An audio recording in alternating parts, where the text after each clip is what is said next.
It was an extraordinary 3 years of progress and renewal, rebuilding our military, reviving our economy. And then the coronavirus pandemic struck our nation. But President Trump took unprecedented action. He put the health and safety of America first from the very earliest days. Before the month of January was over, the President suspended all travel from China, stood up the White House Coronavirus Task Force. In fact, since the days that follows, we've not only developed a whole-of-government approach, but a whole-of-America approach. We've marshaled the full resources of America to save lives, protect the vulnerables, and to support the extraordinary work of doctors and nurses across this country. And I'll make you a promise. As we continue to respond to this coronavirus pandemic, we're going to work 24 hours a day to ensure that all of our states impacted, all of our hospitals and all of those great healthcare workers have the supplies and the resources they need to give every American the same level of care that we would want a member of our family to have.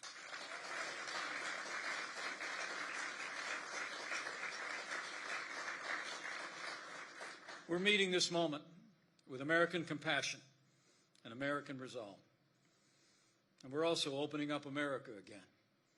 It's extraordinary to think, at the height of this pandemic, our economy had lost 22 million jobs. But because of that strong foundation that President Trump laid of less taxes, less regulation, in 2 short months, May and June, saw record-breaking job creation. We've already added 7 million jobs back to the American economy, and we're just getting started.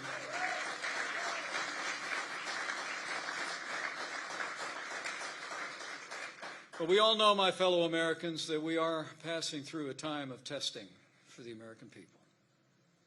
But soon we will come to a time for choosing, which is what brings me here today. In 110 days, the American people have a choice to make. And the choice has never been clearer, and the stakes have never been higher. I came here to the city of Ripon, Wisconsin, where the Republican Party was born, to describe that choice. You know, when that first convention met here in 1854, they wrote that their decision to found a new political party had been, and I quote, forced upon us by the slave power, and in the defense of freedom, they said they would cooperate and be known as Republicans, and so they have ever been.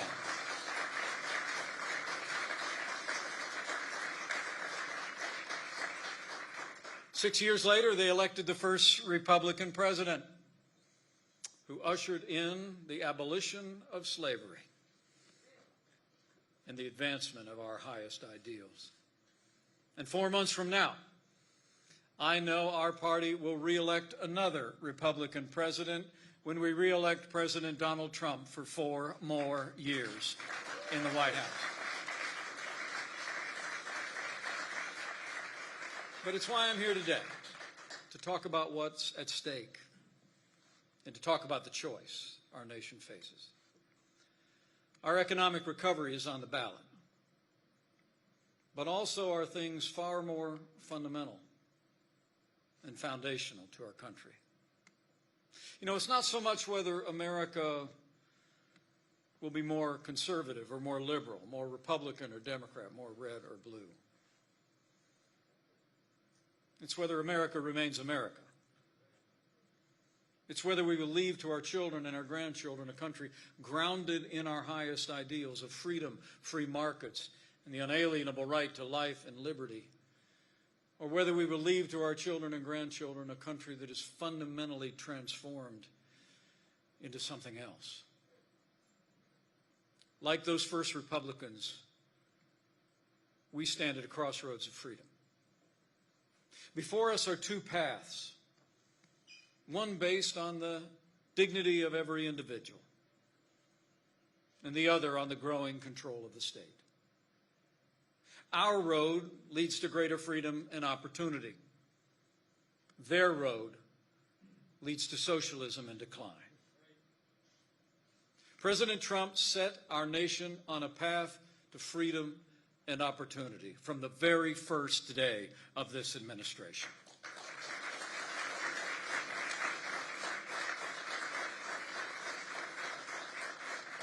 But Joe Biden would set America on a path of socialism and decline. America is a blessed and exceptional country, unique among the nations. We've been an asylum of hope for millions around the world, yearning to breathe free, as the words on the Statue of Liberty declare. Many of our greatest citizens have come from corners of the world ruled by socialist regimes. If you ever doubt whether this country is special and unique, just talk to one of them. Before this pandemic, President Trump set our nation on that path of freedom and opportunity for every American, regardless of race or creed or color. America's families enjoyed record low crime rates, record high prosperity, the safety and security of a government devoted to law-abiding citizens in this country. But now all of that is under threat. Joe Biden has referred to himself as a transition candidate. But many were asking, across this country, a transition to what? And now we have the answer. Recently, Joe Biden combined forces with the socialist Bernie Sanders and the radical left wing of the Democratic Party. And we don't need to guess where they're planning to take America. Biden and Sanders recently released a document from their Unity Task Force outlining their agenda for the country. And reading that document, I thought Joe Biden won the Democrat primaries, but looking at their unity agenda, it looks to me like Bernie won. When you look at their agenda, the only thing that ended up unifying was Joe Biden to the radical left. Contrary to their radical agenda, President Trump is rebuilding this economy based on freedom and free markets and the rule of law. The American people know. President Donald Trump did it once before, and President Donald Trump will do it again.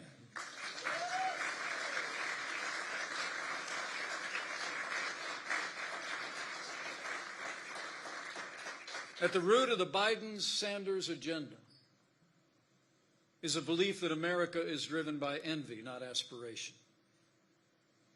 That millions of Americans harbor ill will toward our neighbors instead of loving our neighbors as ourselves.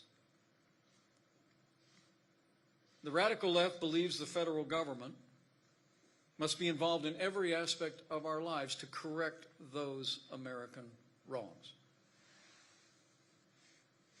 They believe the federal government needs to dictate how Americans live, how we should work, how we should raise our children, and in the process deprive our people of freedom, prosperity, and security. Their agenda is based on government control. Our agenda is based on freedom.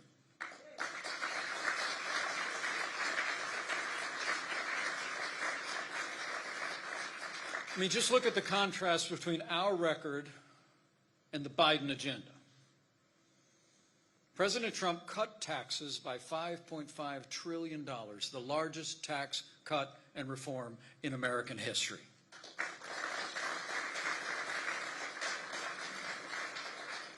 Joe Biden plans to increase taxes by nearly $4 trillion over the next decade alone, twice as much as Hillary Clinton ever proposed.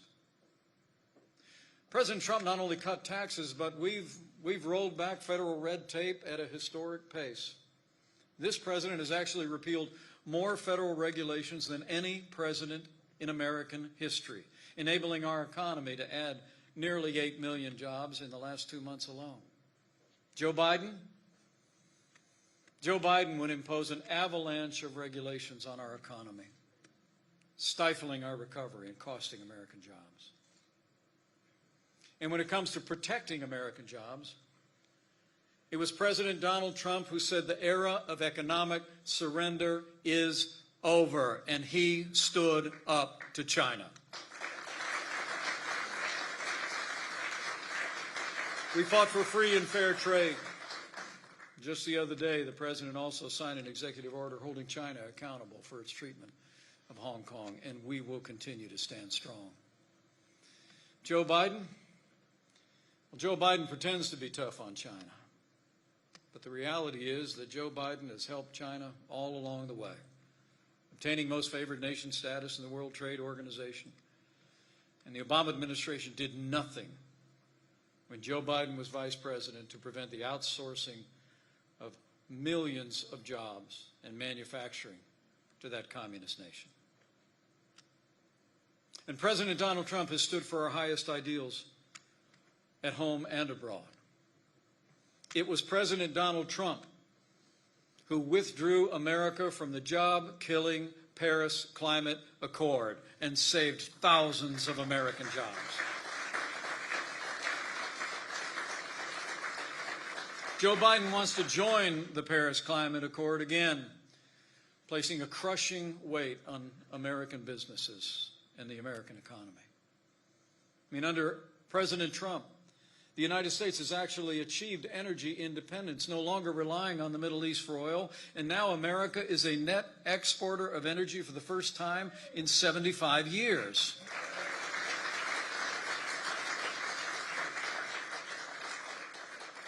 Joe Biden would destroy our fossil fuel industry, return to the war on coal, prevent the development of America's immense energy reserves, and impose a regime of climate change regulations on literally every new building in the United States, every home, every business that would drastically increase the cost of living for families and the cost of businesses at the cost of jobs. And where President Trump has increased choices and competition in health care and achieved a historic decline in the cost of prescription drugs, Joe Biden supports a government takeover of health care that would set us on an inexorable path to socialized medicine. And President Donald Trump believes in a strong border for the United States of America.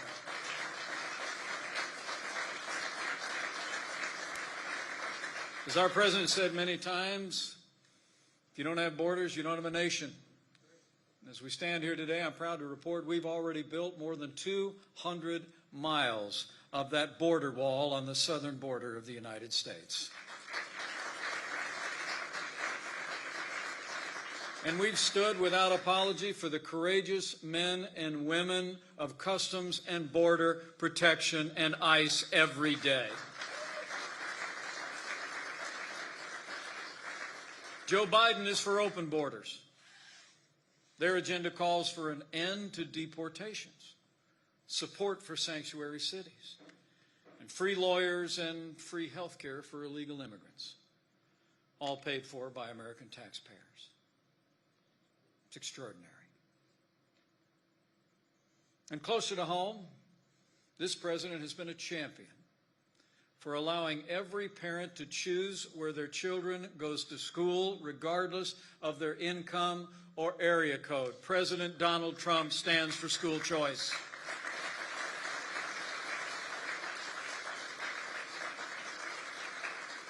And here in Wisconsin, the birthplace of the school choice movement in America, you deserve to know.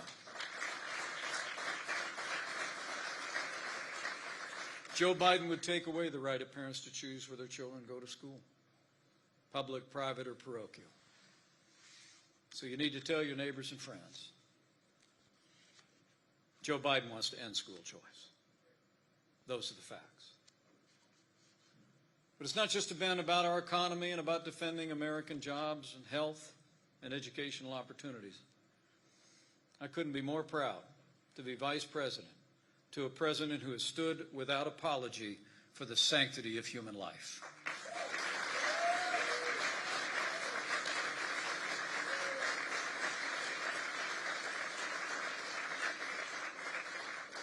By contrast, Joe Biden supports taxpayer funding of abortion, repealing the Hyde Amendment, ending a Mexico City policy that prevents federal funding from supporting abortions around the world. And Joe Biden even supports late-term abortion, allowing innocent unborn children to be aborted right up to the moment of birth.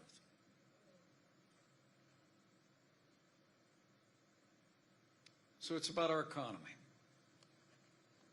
It's about our well-being. It's about our values.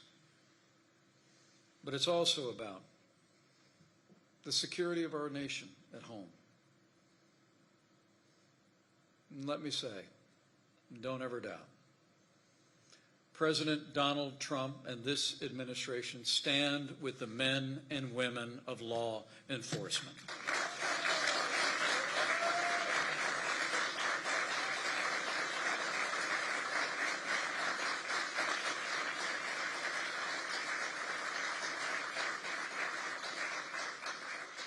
The President and I know that men and women who put on the uniform of law enforcement every day are the best of us. They risk their lives every day. They consider our lives more important than their own. And they have our support. We know that it's a false choice to think that we have to choose between supporting law enforcement and supporting our African American neighbors and friends. Under President Donald Trump, we will support law enforcement, improve public safety, and stand with African American families and all our minorities to improve the quality of life in our cities and towns.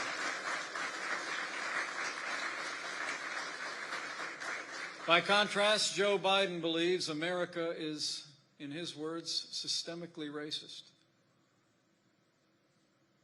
And despite historically low crime rates prior to this pandemic, Joe Biden believes that law enforcement in America has a, quote, implicit bias against minorities.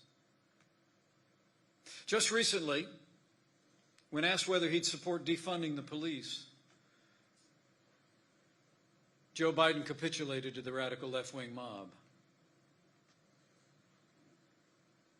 He was asked if he'd support cutting funding to law enforcement, and he replied, and I quote, yes, absolutely. Joe Biden would weaken the thin blue line that separates order from chaos. Under President Donald Trump, we will stand with those who stand on the thin blue line, and we will never defund the police. We will defend the police every day. This president and this administration will back the blue.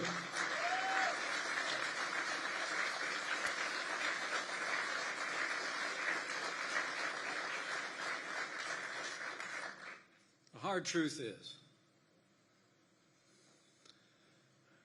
you won't be safe in Joe Biden's America. The radical left's experiment in defunding the police is failing families and cities across this country already. Recently, amid defunding efforts around America, cities are struggling with rising crime rates. Atlanta saw a 19% rise in shootings, a 9% increase in murders. In Chicago, a 42% rise in shootings and a 39% increase in murders. And in Philadelphia, 54% rise in shootings and nearly 20% increase in murders. As a result of Mayor de Blasio's disbanding of the anti-crime unit in New York City, which is a decision many African American leaders are begging him to reverse, that city has already seen an increase of a staggering 277%. The number of victims have skyrocketed by 253%. These are shocking numbers, but not surprising. Right here in Wisconsin, the city of Milwaukee has already seen a 50% increase in non-fatal shootings and a 100% increase in murders from the same time last year. It's on pace to break the record of homicide rate that was set 30 years ago. This is a frightening preview of Joe Biden's agenda in action. After years of plummeting crime rates under President Donald Trump, Joe Biden would double down on the very policies that are leading to unsafe streets and violence in America's cities. When you hear Joe Biden call for defunding the police, remember what's at stake. Law and order, safety, the peace of mind that you, your family, and your children have every right to enjoy as citizens of this country. When you consider Joe Biden's agenda and his embrace of the radical left, it's clear. Joe Biden would be nothing more than an auto-pen president, a Trojan horse for a radical agenda, so radical, so all-encompassing that it would transform this country into something utterly unrecognizable. It's no wonder that socialist Bernie Sanders said that if Joe Biden was elected, he would, in his words, transform the country and be, and I quote, the most progressive president in nearly a century. The Biden-Sanders agenda would set America on the path of socialism and decline. And as our nation endures this time of testing, we do well to tell our neighbors and friends that it's also a time for choosing.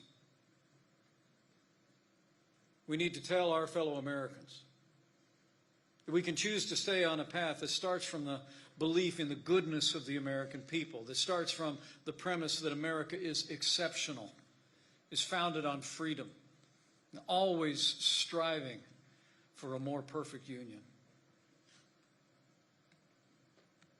Just last week, President Trump spoke at a roundtable with a Cuban immigrant by the name of Maximo Alvarez. Maximo escaped communist Cuba when he was 13.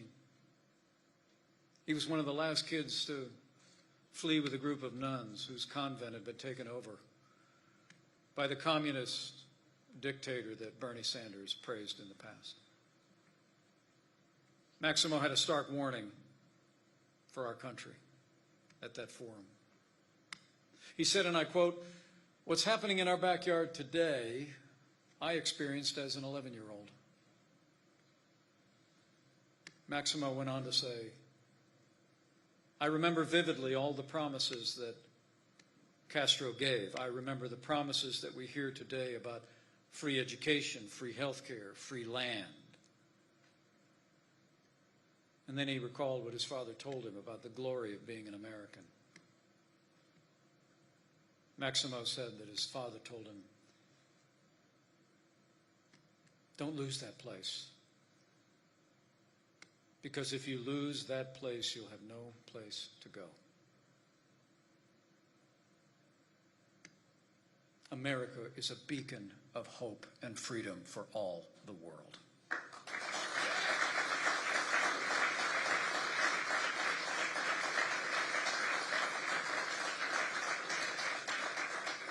Maximo's admonition reminds us of the words of another Republican president who famously reminded us that freedom is never more than one generation away from extinction. We didn't pass it on to our children in the bloodstream. It must be fought for, protected, and handed on for them to do the same. Or President Reagan added, one day we'll spend our sunset years telling our children and our children's children what it was once like to live in the United States when men were free.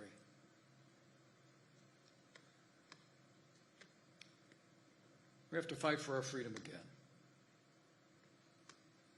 President Ronald Reagan was right in his time.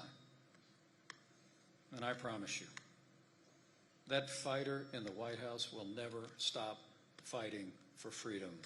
President Donald Trump will continue to fight for the freedom of every American. And so we must fight with him.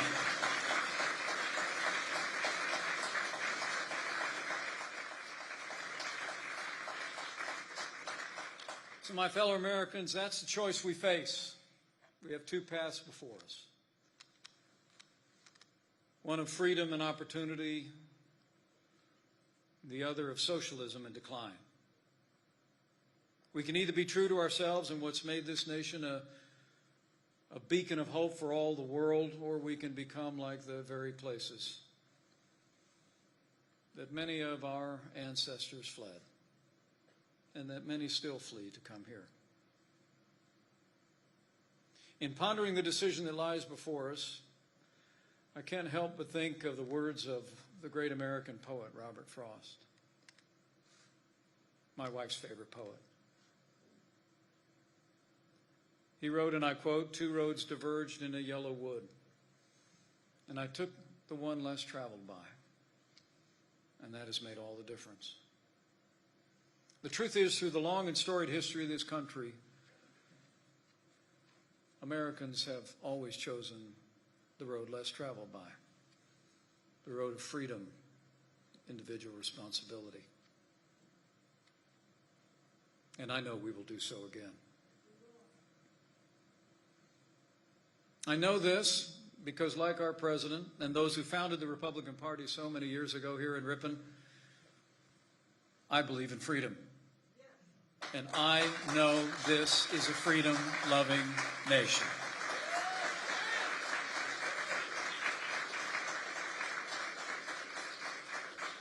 I know the love of freedom beats in the heart of every American.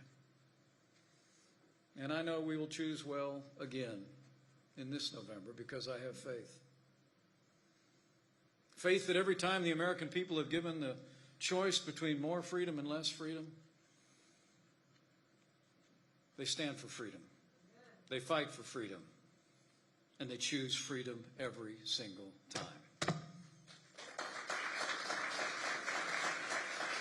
Oh, this is a freedom-loving nation. It's also a nation of faith. And it's on that hope I stand as well. The Bible says where the Spirit of the Lord is, there's freedom. And so millions of Americans believe, as I do, that when we stand up for the God-given freedoms of life and liberty and the pursuit of happiness, the freedoms won and defended throughout our nation's history, we make His work on this earth our own. And that means freedom always wins.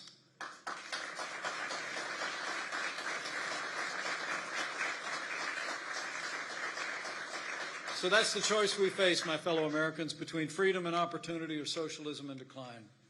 And I have no doubt, as all of us do all that we can, even in these challenging times, between now and November 3rd, we'll see our way through.